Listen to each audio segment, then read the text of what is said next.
hukum, ujian itu cuma ada dua. Anda kaya itu ujian, Anda miskin itu ujian. Anda pinter itu ujian, Anda bodoh itu pun juga ujian. Pusaka ini bukan cuma soal materi, tapi juga kesiapan mental, wadah, kesiapan jiwa. Ketika Anda masih belum bisa mengendalikan jiwa Anda, emosi yang pertama. Di dunia Tosan Aji bukan untuk menjadi ahli ataupun menjadi sombong. Kalau Anda sombong di dunia pusaka, berarti Anda belum menjadi apa-apa. Itu Anda tidak akan mungkin mengenal keris Mataram kalau tidak ada keris Mojopahit dan keris yang lain. Seperti ini ada keris Jenggolo. Besinya kok enggak temuan, padahal Jenggolo itu tua. Memang pusaka Singosari atau Jenggolo itu harus temuan. Ada yang Carang Soka yang bagian pertama. Pendapat yang kedua, Carang Soka berluk 9. 1, 2, 3, 4, 5. Kembang kacangnya ini ada jenggotnya, besar, wungkul, gagah birowo pasikutannya. Orang yang tidak paham, ya tidak akan memahami. Orang kalau sudah merasa ngerti, merasa bisa, malah hasilnya tidak bisa dan tidak mengerti. Bukan saya sombong ya saudaraku ya. Coba Anda buktikan kalau Anda punya betok dengan material yang seperti ini. Jangan memastikan pusaka kalau belum nanti. Rahayu, rahayu, salam budaya, salam pecinta pusaka untuk semua saudaraku yang ada di Indonesia ataupun yang ada di luar negeri. Kembali lagi bersama saya Vicky Wijaya. Kali ini saya mau membahas sebuah pusaka untuk pusaka dengan tuah yang memberikan ketenangan jiwa bagi pemiliknya.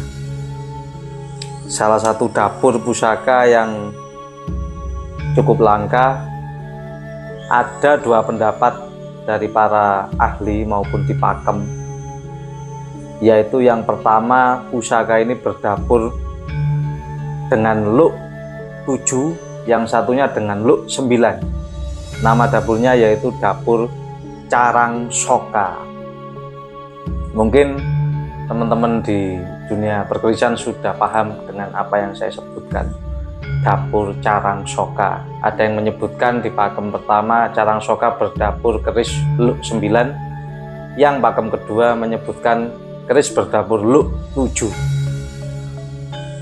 Ya, namanya dapur ataupun perbedaan di antara pakem ataupun cara penyebutan sudah wajar adanya perbedaan.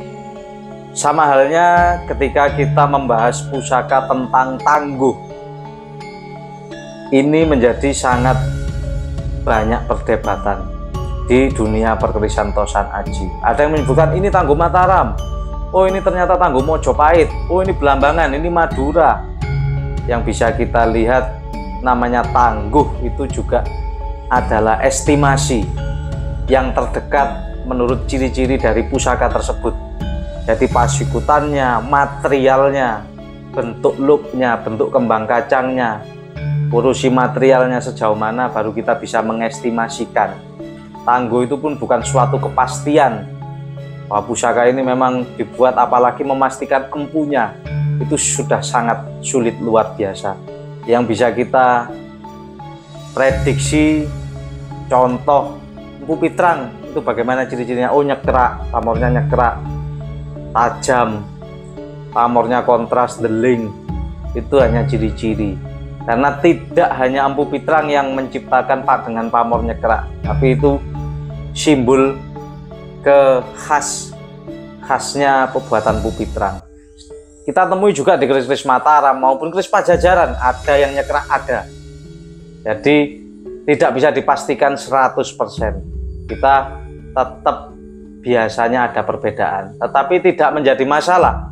Di dunia pusaka Tosan Aji, suatu perbedaan itu indah. Tapi kalau kita sudah omong tayuh, kita omong yoni ataupun isi dalam pusaka itu biasanya sifatnya lebih personal, saudara. Dan lagi beberapa bulan ini saya melihat banyaknya perbedaan para pakar pusaka, dari yang sesepuh, senior, junior, bahkan kurator, para kurator-kurator. Dan itu tidak menjadi masalah sama sekali. Dalam pusaka sudah hal biasa. Yang penting kita punya sifat ataupun akhlak yang baik dalam dunia Tosan Aji. Karena banyak orang yang kadang-kadang terlalu ngawur dan juga tidak mempunyai akhlak dalam dunia pusaka. Keris yang asli sepuh dibilang keris baru, keris yang baru dibilang keris sepuh. Itu juga sudah menjadi hal biasa. Maka dari itu, di dunia pusaka hendaklah kita mempelajari dulu secara objektif. Kemudian baru kita beranjak berbicara soal tangguh, ciri-ciri pasikutan, filosofi, kemudian yoni ataupun energi yang bisa kita rasakan dalam pusakanya itu tadi. Dan juga banyak juga teman-teman sempat tanya, sharing-sharing, kenapa sih kok Mas Vicky suka pusaka temuan, pusaka betok, padahal itu rawan keblondrok. Ya, ketika orang memang tidak paham, akhirnya ngawur bicaranya. Karena apa? Itu tanda tak mampu, tanda tidak memahami, tanda tidak mau belajar, dan disitu menimbulkan akhirnya nggak paham gitu loh. Seperti contoh di dunia, saudaraku ya, di dunia ini yang disebut ujian itu apa sih? Sebenarnya secara garis besar kita rangkum, ujian itu cuma ada dua. Anda kaya itu ujian, Anda miskin itu ujian. Anda pinter itu ujian, Anda bodoh itu pun juga ujian. Kok bisa begitu? Datang ke gubuk saya, ayo ngaji, ngobrol sampai pagi. Ini kalau dijelaskan panjang. Belum tentu orang yang memiliki uang gaji ibaratnya 10 juta itu mengalahkan bahagianya orang yang memiliki gaji per bulan hanya 4 juta rupiah. Ini masalah berkah dan barokah. Gitu loh. Kekayaan Anda seberapapun belum tentu juga bisa mendapat pusaka yang luar biasa atau pusaka yang memang bagus. Pusaka ini bukan cuma soal materi, tapi juga kesiapan mental, wadah, kesiapan jiwa. Ketika Anda masih belum bisa mengendalikan jiwa Anda, emosi yang pertama, hawa nafsu dan lain-lain, kata orang Jawa ada molimo, madon, main, medok, bahasa Indonesianya berzina, mabuk, mencuri, menyakiti hati orang lain. Ini aja Anda tidak lulus, jangan harap-harap Anda bisa mendapat pusaka yang bagus. Maka dalam bertosan aji hendaklah kita lebih andap asor, menghargai pendapat-pendapat orang lain yang berbeda, juga rendah hati. Ketika ilmu Anda memang semakin tinggi, pasti Anda akan rendah hati. Di dunia tosan aji bukan untuk menjadi ahli ataupun menjadi sombong. Kalau Anda sombong di dunia pusaka, berarti Anda belum menjadi apa-apa. Itu menunjukkan suatu kebodohan Anda yang sangat luar biasa bodoh. Kenapa kok orang mempelajari Tangguh Mataram, Mojopahit, Belambangan, bahkan Singosari? Karena di dunia ini, hidup ini bukan cuma ada dua warna, hitam sama putih. Ada hitam, ada putih, ada abu-abu, setengah hitam, setengah putih, ada merah, ada kuning. Kita harus bisa memaknainya. Terutama kita harus bisa memahami karakteristik di dunia pusaka. Pusaka ini Mataram, bawa rasa, bawa rasa sendiri. Majapahit seperti apa, Singosari seperti apa. Juga pusaka temuan. Siapa bilang pusaka temuan tidak memiliki aura? Siapa bilang pusaka Singosari, Kediri, Sriwijaya itu tidak baik? Ketika saya beri contoh satu, ketika Anda mengenal Soeharto, Anda tidak akan bisa mengenal Soeharto kalau tidak ada Presiden Soekarno.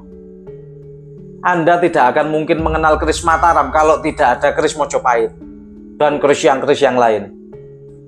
Jadi semua itu kita lihat secara objektif, kita bandingkan materialnya, pasikutannya, bentuknya, kolusinya, kemudian rosonya. Kalau sudah berbicara roso, nah ini lebih ke personal lagi. Banyak cerita dari majalah-majalah lama, saudaraku. Sebentar lagi saya ambil majalahnya. Orang yang sudah pakar 30-50 tahun bahkan main di pusaka itu aja merasa dirinya masih perlu belajar terus. Tidak mungkin pernah habis untuk mempelajari suatu pusaka atau tosan aji secara filosofi, secara nilai-nilai yang terkandung maupun dapur, bentuk, pakem. Banyak pusaka yang di luar pakem, di luar dapur itu sangat banyak yang ori. Meskipun yang kamardikan ataupun yang KW juga banyak. Saya mengambil contoh ini buku Pamor majalah keris tahun 2007 volume 1 nomor 5. Di sini disebutkan gelar keris Kanjeng Kiai itu apa? Gelar Kanjeng Kiai itu ada yang sifatnya personal, ada yang sifatnya memang pemberian dari sang empu. Karena pusaka itu memang diciptakan khusus, pesanan khusus. Nanti kita bahas selanjutnya dapur Kanjeng Kiai. Yang mau saya bahas di sini ini untuk membuka wawasan Anda ya saudaraku ya. Jadi jangan sempit, jangan pikiran dipersempit oleh pemahaman-pemahaman yang cuma Anda yang memahami. Orang lain terus Anda paksakan dalam pemahaman Anda. Dunia sangat begitu luas, dunia pusaka juga luas. Jangan memastikan suatu pusaka ini pasti seperti ini, pasti ini ya. Jangan. Anda ngopinya Indonesia ini luas. Kecuali Anda sudah keliling seluruh pulau Indonesia, nanting semua pusaka di tiap era, baru Anda mungkin bisa menjadi ahli. Cuma butuh waktu berapa puluh tahun. Paling tidak seperti ini kita bisa jadikan referensi. Seperti ini ada keris Jenggolo. Besinya kok enggak temuan, padahal Jenggolo itu tua. Memang pusaka Singosari atau Jenggolo itu harus temuan. Ada yang rawatan turun-temurun, beberapa generasi ada. Betok yang utuh, tidak kerowak itu ada, saya pernah tahu. Di Museum Jawa Barat, di Banten juga ada. Jadi pemahaman Anda yang luas, logika dipakai tapi pemahaman yang luas. Jangan mudah menolak dulu untuk informasi. Ini banyak di sini pusaka-pusaka yang contoh tahun 2007 loh. Anda main keris sekarang tahun berapa? 2005 saya ada beberapa majalah yang lain ada. Khusus pusaka Kabudan ada. Pernah saya share-share di konten saya untuk menambah wawasan teman-teman pecinta pusaka. Bahkan di sini juga ya ini masih contoh satu lembar majalah, masih banyak majalah yang lain, dan di sini juga isinya para pakar. Jadi jangan sampai Anda merasa diri Anda sudah cukup. Ketika Anda merasa cukup, ilmu Anda cukup, paling pinter, itulah puncak kebodohan dari ego Anda. Makanya belajar di dunia pusaka, saya setuju dengan salah satu senior pusaka untuk menurunkan ego. Oke, kita langsung bahas. Ini ada pusaka temuan Luk 7 dapur Carang Soka menurut Pakem B. Ini pusaka ini temuan sungai di daerah Berantas, dan kita lihat materialnya, pasikutannya, bentuknya.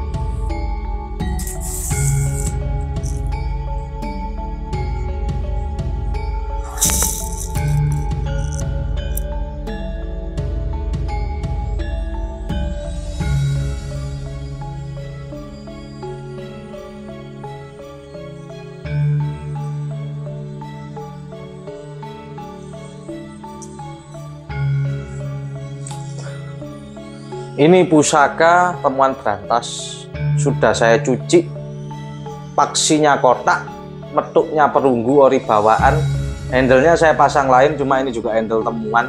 bukan bawaannya. Kerisnya panjang, hampir corok, hampir 40 cm, gagah birowo. Sekarang yang jadi pertanyaan dari teman-teman pasti, tangguhnya apa, pamornya apa, dapurnya apa? Saya jawab dapurnya dulu ya saudaraku. Luk 7, dapur Carang Soka. Kenapa disebut Carang Soka? Di sini ada pijetan, di sini tikel alis, di sini sogokan satu di depan sampai ke ujung. Ada greneng. Lambe gajah 1, kembang kacang jalan 1. Luk 7. Ini yang disebut dapur Carang Soka yang bagian pertama. Bagian yang kedua Carang Soka yang berpendapat Luk 9. Ini contoh pusakanya.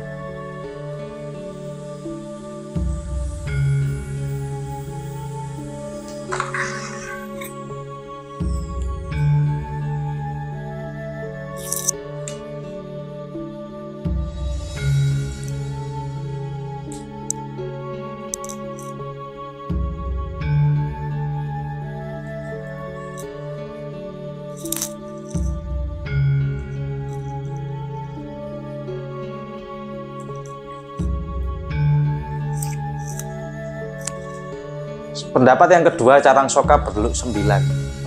1, 2, 3, 4, 5, 9 ya. Dengan ricikan pijetan, tikel alis, tidak ada sogokan, greneng, lambe gajah 1, jalan 1. Jadi pendapat dalam satu dapur Carang Soka ini aja sudah ada 2. Anda boleh browsing, search di Google, di buku, silakan. Ini yang luk 9. Pendapat keduanya. Sama-sama dapur Carang Soka. Kebetulan ini tidak saya warangi, cuma saya putih, jadi tidak terlihat minyak pamornya. Yang kita bahas lagi, kembali lagi ke yang pertama. Ini pusaka temuan, sangat cukup gagah, luar biasa. Materialnya nanti akan saya detailkan di ujung video seperti biasa. Besinya, wojonya berwarna hijau, seloroknya, tengahnya ini hitam, pamornya untuk cacingnya sangat halus, lembut, kecil-kecil, lubang-lubang. Kalau kita lihat dari pasikutannya, gonjonya sangat lebar, kembang kacangnya gagah birowo, agak ke dalam. Dan di sini di gonjo ini ada kayak umpak maju ke depan. Pasikutannya pasti Anda sudah langsung melihat, ini sepertinya pusaka Palembang Sriwijaya, tetapi materialnya tidak masuk untuk pusaka Palembang seperti ini. Dan ini kita sebut pusaka era Medang, Jawa Timur. Setelah saya sharing dari beberapa pakar, hasil kesimpulan kalau Singosari tidak seperti ini kembang kacangnya, kalau Kediri tidak segagah ini, dan ini seperti godong pohung, melebar terus kemudian mengecil, pasikutan luknya. Kembang kacangnya ini ada jenggotnya, besar, wungkul, gagah birowo pasikutannya, gonjonya lebar. Memang sekilas mirip Sriwijaya, ternyata lebih, bukan Sriwijaya, tetapi Medang, Wangsa Isyana ketika berada di Jawa Timur. Pada waktu itu sejarah pernah kita bahas, Raja Airlangga memindahkan ibu kota Medang dari Jawa Tengah ke Jawa Timur di Sidoarjo.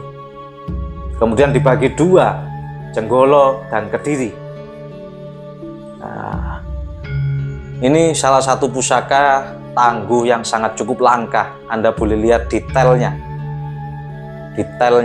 Bentuk kembang kacangnya, pasikutannya, gonjonya sangat lebar, sangat gagah birowo, dengan pamor woswuta, bulet-bulet.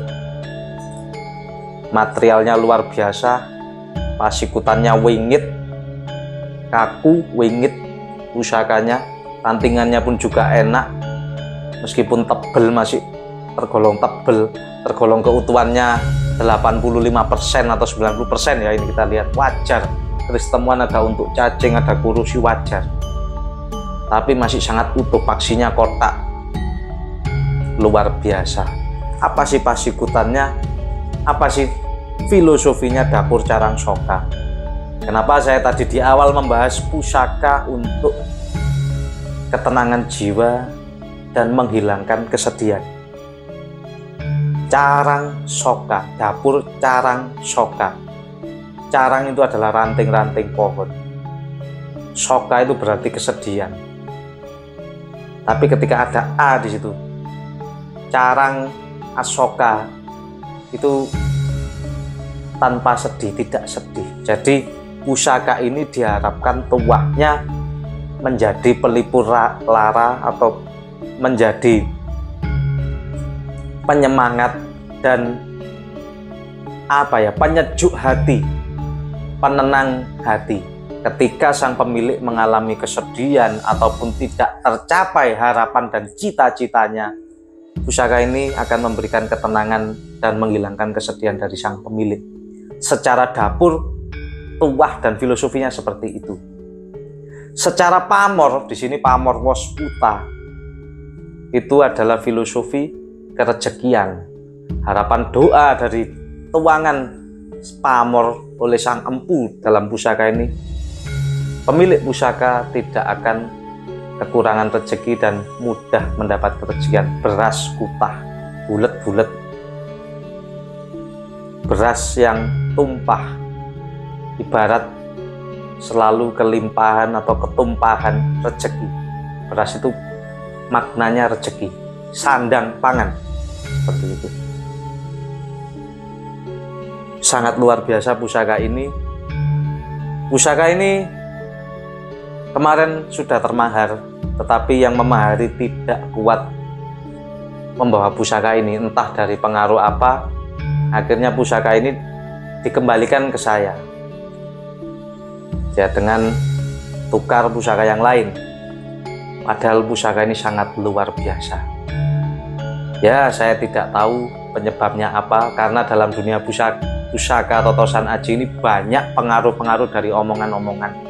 Wah, itu jangan beli keris, itu jelek, jangan beli keris, itu jelek. Padahal pusaka ini sangat luar biasa. Saya malah, ya nggak apa-apa, kalau nggak jadi, mau tukar yang lain, pusaka yang lain, nggak apa-apa. Saya ambil lagi. Ini pusaka yang menurut saya sangat luar biasa. Kalau Anda tidak percaya, bandingkan kualitasnya secara objektif dulu. Jangan ngomong yoni atau power. Materialnya, pasikutannya, bentuk, baru Anda roso, pakai roso. Gitu loh. Sulit Anda cari pusaka temuan Luk 7 dapur carang soka dengan kondisi yang seperti ini, sulit. Yang tus, bukan keris baru, selorok tapen wojonya ada.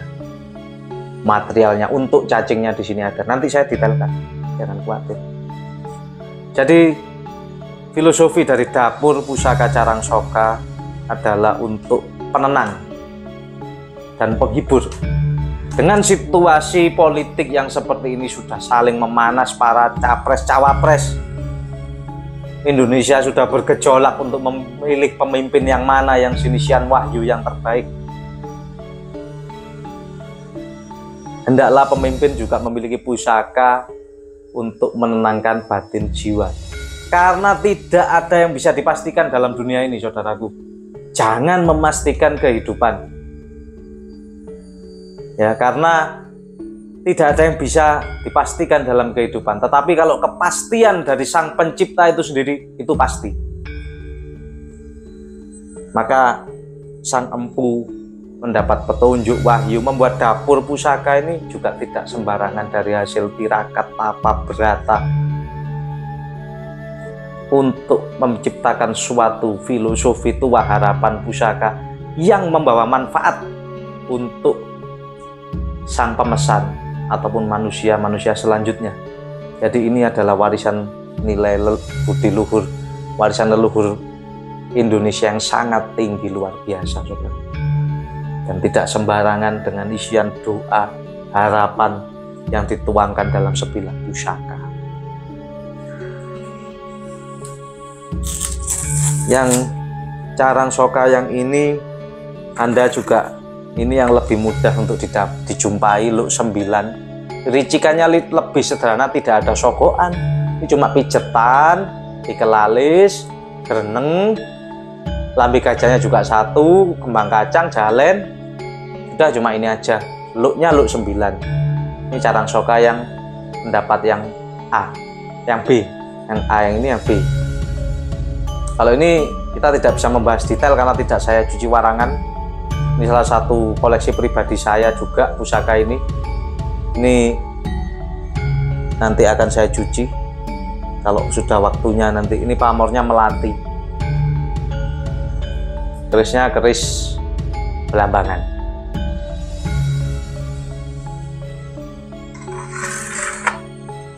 Nah, yang bahasan kita yang pertama tadi, ketika Anda mengenal Soeharto, Anda pasti juga akan mengenal Presiden pertama Soekarno. Dan Anda tidak akan mengenal Presiden Soeharto ketika tidak ada Presiden Soekarno. Sama halnya juga pusaka. Kenapa pusaka Tangguh-Tangguh Kabudan itu ada? Kalau Anda ingin tahu keris Mataram, Anda harus belajar mengenal keris Mojopahit, keris Tuban, keris Pajajaran, baru Anda bisa membedakan. Itu dari segi fisiknya saja loh ya, belum dari segi tuah atau yoni powernya loh. Ini saya cuma berbicara fisik yang logika saja. Maka dari itu ketika Anda memiliki lebih dari 20 pusaka, kenapa di majalah-majalah lama, ini majalah-majalah lama, bukan cuma majalah ini aja, itu harus memiliki keris betok sebagai pengayom, sebagai energi. Tidak semua betok memang bagus, tapi saya kasih contoh satu betok yang sudah saya bahas, betok andalan saya.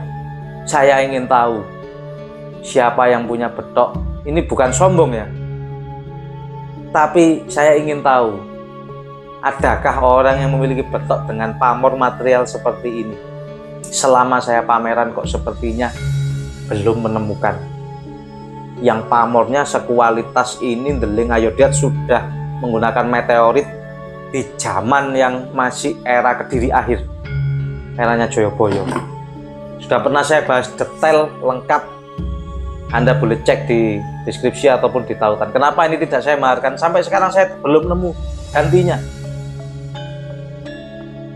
Ini betok yang memang berbeda dengan betok-betok yang kebanyakan ada. Makanya tidak saya maharkan. Banyak yang nawar pusaka betok ini. Kalau saya ngapain sih sombong sih? Yang real aja. Kalau orang yang paham, ini tawaran sudah ada 30-35 juta, belum saya lepas. Tapi mohon maaf, ini saya tidak sombong sama sekali saudaraku. Saya ini orang yang mungkin bisa dikatakan belum paham apa-apa, tapi saya hanya kerawuan kedatangan pusaka yang istimewa untuk bisa saya rawat. Banyak ketika saya pamerkan di Surabaya, di Nganjuk, pusaka ini yang menawar. Tapi karena saya masih seneng, tidak semua pusaka di saya maharkan saudaraku. Saya mohon maaf sekali. Kalau tawaran banyak, bahkan telepon minggu kemarin, awal tahun, akhir tahun ini saya ditelepon orang dari Semarang, dari mana. Saya mau buka harga pun tidak bisa. Kalau tawaran, beliau mengajukan tawaran mau memahari, Mas, kalau boleh saya mahari 30 juta, kalau boleh saya mahari 35. Belum saya lepas. Ini kalau Anda tidak paham pasti Anda ketawa, kok keris sampai segitu harganya. Saya sudah pernah bahas, keris ini masalah kelangkaan. Dan kedua, masalah kecocokan hati. Ketiga, kalau udah srek, berapapun pasti, kalau udah seneng, berapapun pasti dimahari. Tapi belum tentu jodoh. Contohnya ini, tawaran sudah sampai angka 45, belum saya lepas. Mohon maaf sekali saya, mohon maaf. Bukan ini saya sombong, tapi ini memang pusaka, salah satu pusaka kesayangan saya.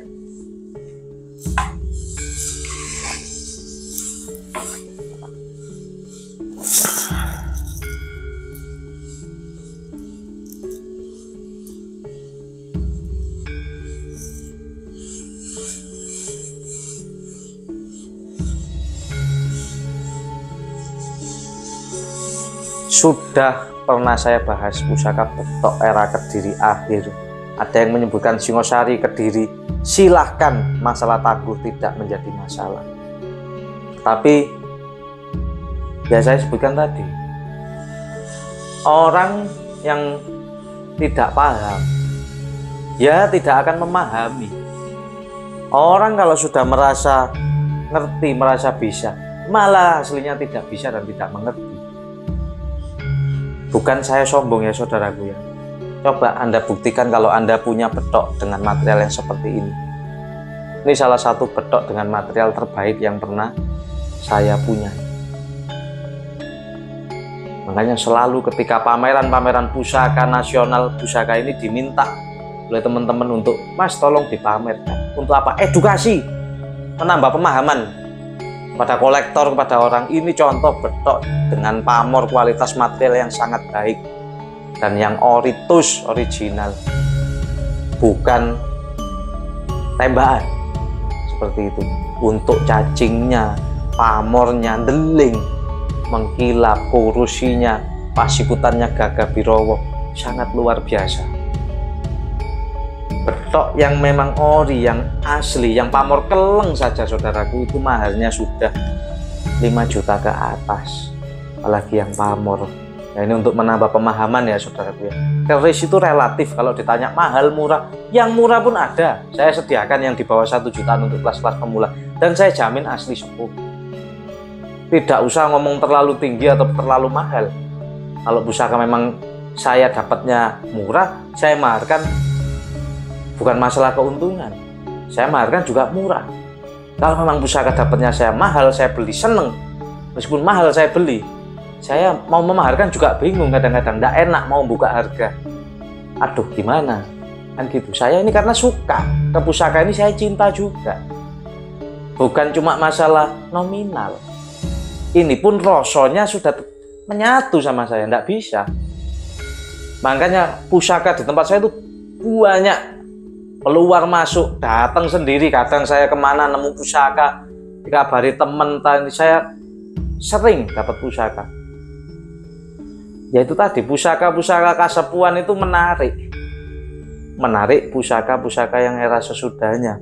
Empu itu turunannya siapa? Empu Mojopahit, Empu Mataram itu turunannya siapa? Itu ya turunannya Empu Singosari. Nah, Anda kalau tidak paham ini, ya gak paham, sampai kapanpun sulit. Karena Anda sudah merasa benar, gitu loh. Sulit. Saya mau buka, kasih tahu, akhirnya sulit karena pemahamannya terlalu dangkal, sempit. Jangan memastikan di dunia pusaka keblondrok terus Anda nanti, tidak paham terus, gitu loh. Tadi sudah kita bahas pusaka untuk tuah yang menenangkan jiwa, yang menghibur, untuk menghilangkan kesedihan dari sang pemilik.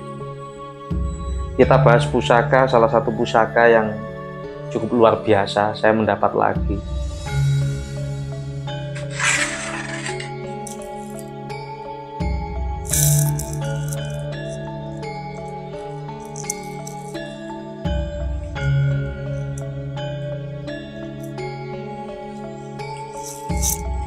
Ini pusaka dapur brojol biasa, tidak ada tikel alis, cuma pijetan, tidak ada tingil, dapur lurus, tapi pamornya luar biasa. Ketika Anda melihat ini pusaka dengan pamor ini, sudah pernah kita bahas di link saya sebelumnya, yang disebut pamor ron genderu sungsang. Pamornya nyekrak tajam, ketika disentuh ini nyekrak deling. Cuma ini warangan lama kondisinya, is kolektor. Ada gerimpis, seloroknya keabu-abuan, tengahnya hitam aten, wojonya ada. Tangguhnya kalau saya mengestimasikan dari karakter besi, dari pasikutan, ini adalah tangguh belambangan sepuh. Bisa jadi ini Empu Pitrang, karena ciri-ciri dari Empu Pitrang belambangan ada di sini. Nyekrak, tajam, deling, pasikutannya gagah. Pernah saya bahas yang ron genderu sungsang, ada dapur sempaner, ada kembang kacangnya, ini dapur brojolnya. Pasti dalam satu pusaka ini ada dua pendapat, antara Madura sepuh tangguhnya atau tangguh belambangan sepuh. Berhubung saya dapatnya di belambangan dan ciri-cirinya besi-besinya ini juga belambangan, saya kategorikan ini tangguh belambangan. Ron genduru sungsang. Apa filosofi dan tuahnya? Dipercaya pamor ron genduru sungsang memberikan tuah kewibawaan bagi sang pemilik. Dari segi pembuatannya termasuk pamor miring, sulit untuk membuat serapi ini, tidak ada yang nerjang landep, tidak ada yang pamor yang nerjang ke wojonya, ini selorok bajanya ini yang pinggir ini saudaraku. Korosinya masih sangat terawat, meskipun ini korosi gerimpis, wajar tua. Dipercaya pusakanya para pemimpin untuk menunjang, menambah kewibawaan. Tua auranya juga luar biasa, gerengnya di hati juga dapat. Dapur brojol, brojol untuk siapa saja cocok, tapi kalau sudah lihat pamornya, banyak yang mungkin merasa tidak cocok. Seperti pengusaha, kadang-kadang tidak terlalu dibutuhkan kewibawaan, mungkin yang dibutuhkan pengasihan, penarik rezeki, penarik relasi. Pamor melati tumpuk, pamor udan mas, seperti itu. Kalau ini pemimpin, cocok untuk pemimpin, entah pemimpin desa, pemimpin kota, pemimpin kecamatan. Tuahnya kewibawaan, tetapi dalam pusaka Ron Genduru juga ada unsur pengasihannya. Beda dengan Blarak Sineret yang fokus untuk kekuasaan kewibawaan. Beda lagi dengan Nogo Rangsang yang untuk lebih mengendalikan massa. Kewibawaannya meluap-luap seperti api yang berkobar-kobar. Jadi pamor ini juga dipercaya memberikan daya ketentraman rumah tangga secara dapurnya brojol. Pusaka ini, maksud saya, pusaka ini ada ketentraman rumah tangganya. Di bawah sini ada unik seperti junjung derajat Songgo Sato Songgo Brojo. Bawah ini cuma seret-seret, nanti saya detailkan juga materialnya. Ini yang baru saya dapat. Anda juga bisa menambah pemahaman ketika pusaka ini pamor miring dengan kondisi yang utuh terawat seperti ini pun juga sudah langka, dan mas kawinnya memang juga sudah lumayan, saudara. Kalau ada keris sepuh tus asli pamor miring Ron Genduru utuh, harga 1 juta itu kalau di dunia pusaka seperti tidak masuk akal. Kalau di desa atau dari teman saudara mungkin masuk akal Anda mendapat mahar segitu. Tapi kalau kita berbicara dari nilai suatu pusakanya, berarti ini sangat tergolong pusaka yang kelas. Jadi maharnya masih bisa sangat tinggi. Mahar ini kan seperti mas kawin ya saudaraku ya. Jadi memaharilah pusaka sesuai kemampuan Anda. Ketika Anda memang mampu, ya maharilah sesuai kemampuan Anda. Jangan memahari di bawah kemampuan Anda. Itu menunjukkan Anda sama saja merendahkan diri Anda sendiri dalam strata kemampuan. Memang saya memaharkan pusaka untuk kelas-kelas pemula. Paling tidak pemula-pemula ini memahami dan belajar. Mau merawat itu sudah syukur saya. Terima kasih banyak. Nantinya pasti pemula-pemula juga akan belajar lebih memahami. Juga ingin pusaka yang lebih baik. Pusaka ini seperti jodoh.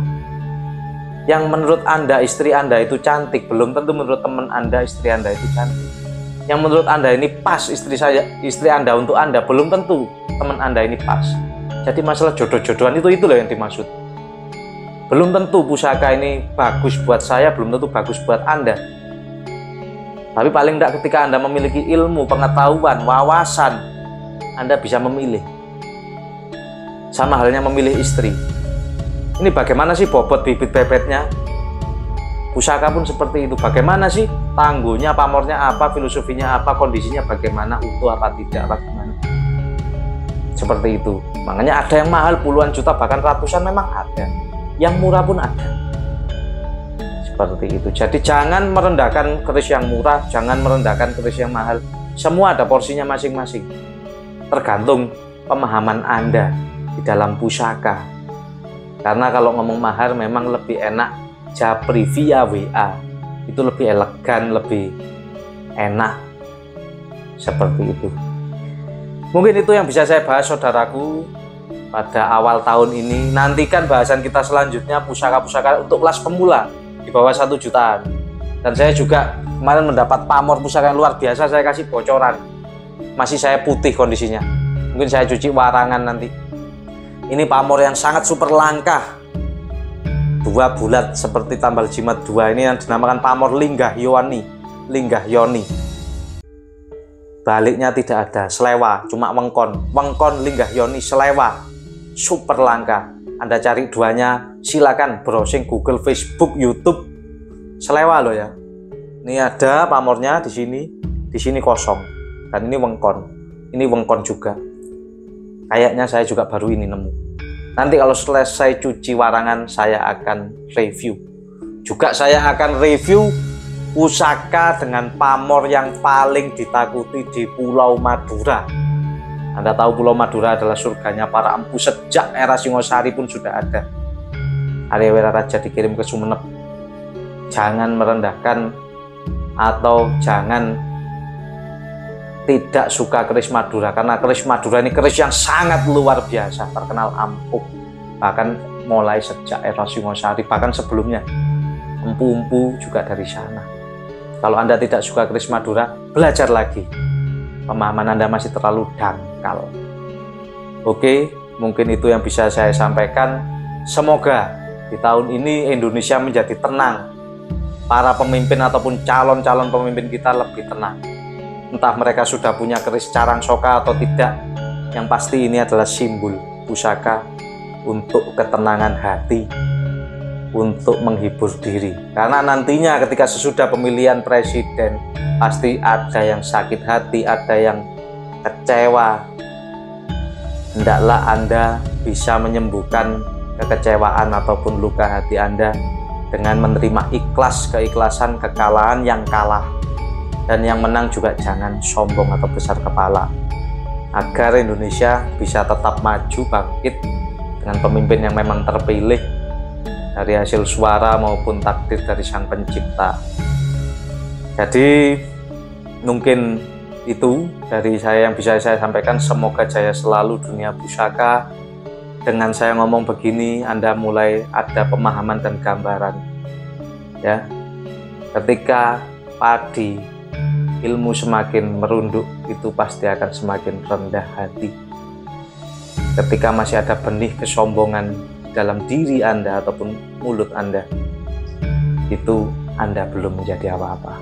Sama halnya anak kecil yang masih mengomongkan sana sini. Juga akhlak dalam bertosan aji. Jangan mudah mengeklaim keris milik teman Anda itu baru ketika Anda belum nanting. Saya pun ditanya siapapun, ketika saya tidak nanting, saya tidak bisa memastikan. Jangan memastikan pusaka kalau belum nanting.